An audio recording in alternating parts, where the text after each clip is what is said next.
Hey friends, today I'm participating in a charity craft challenge, a prints and patterns edition.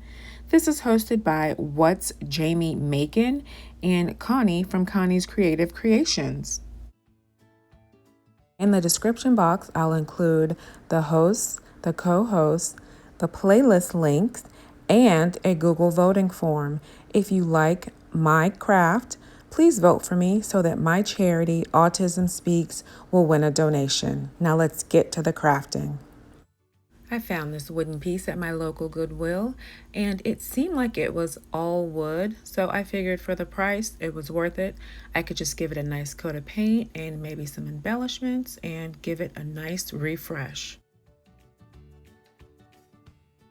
So my plan for this piece is to use a powered sander to knock down some of these layers of this old paint, and hopefully the wood is really in good condition and there aren't any surprises hidden underneath this paint. I'm using this Ryobi multi-purpose tool. Another one of my crafting friends had this in her video, and I thought it was really awesome and helpful so I wouldn't have to hand sand. And initially I used, I believe it was the 130 grit, and then I swapped that out for the 80, and I was able to get much more of the paint off of the piece. So once I changed the pad, the sanding went a lot quicker. I was able to really knock down a lot of the paint that was piled on.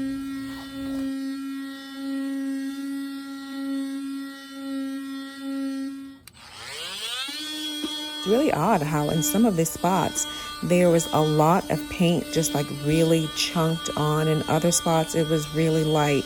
So I just took my time and tried to, go back and forth and make even passes so that when I applied my new paint that it wouldn't have a chunky appearance to the wood.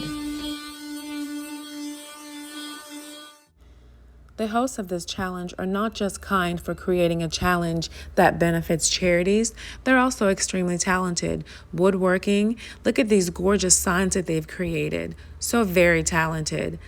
And the co-host Connie, she paints, she works with wood. Look at these great 5 under 5 pieces that she's created, and these beautiful pieces that she made out of bamboo. Please go to their channels and subscribe. You will not be sorry. The lower portion of the box, there were 2 layers of paint. There was white and then the blue. I guess they had done a primer and then they stopped. So that was kind of hard getting through all that.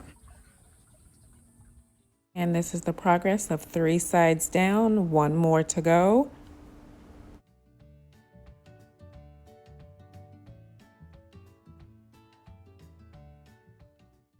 So with all of the sanding complete, I wiped it down and I was good to go and move on with my paint color. I chose a color called Brown Rice. Even though it dries to a pale gray, it's a satin color. I found it at Walmart. It's a Color Place brand. I think this will be a really good refresh for this piece. The original color reminds me of the Country Geese kitchen that my mom had like in the 80s and 90s. So that's probably when this piece was made. Based on the size and shape of this piece, I think it's safe to say that this was probably a magazine rack. I'm not going to use it for that. It's really sturdy, being solid wood, so I think this will be some organization, some storage use. Definitely right now, since we're going into fall, it'll be full of some beautiful pumpkins. I'm glad that I did go ahead and sand the outside of this box because the paint went on extremely smoothly, and I gave it 2 full coats and there wasn't any like chunky, lumpy spots. I chose Autism Speaks as my charity because they're dedicated to advancing research into the causes and better treatments for autism spectrum disorders and related conditions. They have an autism response team that helps people with autism, their families, and caretakers with information, tools, and resources they need. And now that the paint is completely dry, it has a really nice finish. I like the way this satin paint looks. It's time to move on to a pattern.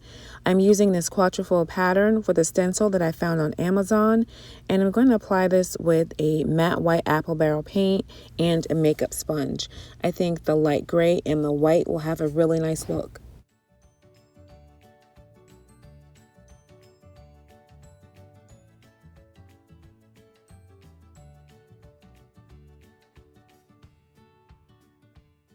This stencil was large enough that I only had to move it once to complete the pattern I wanted for the side of the box.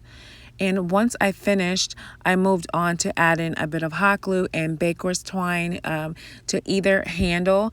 I covered the handle with the baker's twine.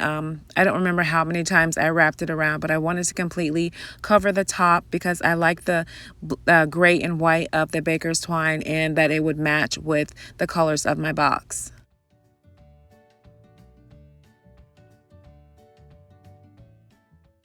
Once the handle was sufficiently covered, I just snipped the twine and secured it with more hot glue. Repeated the same step for the other handle.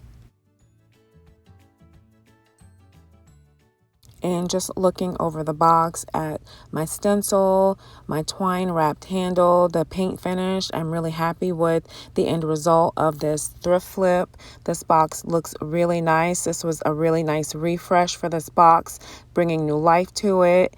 And the last thing for me to do is just to add some foam pads to the bottom so that it doesn't scuff the floor.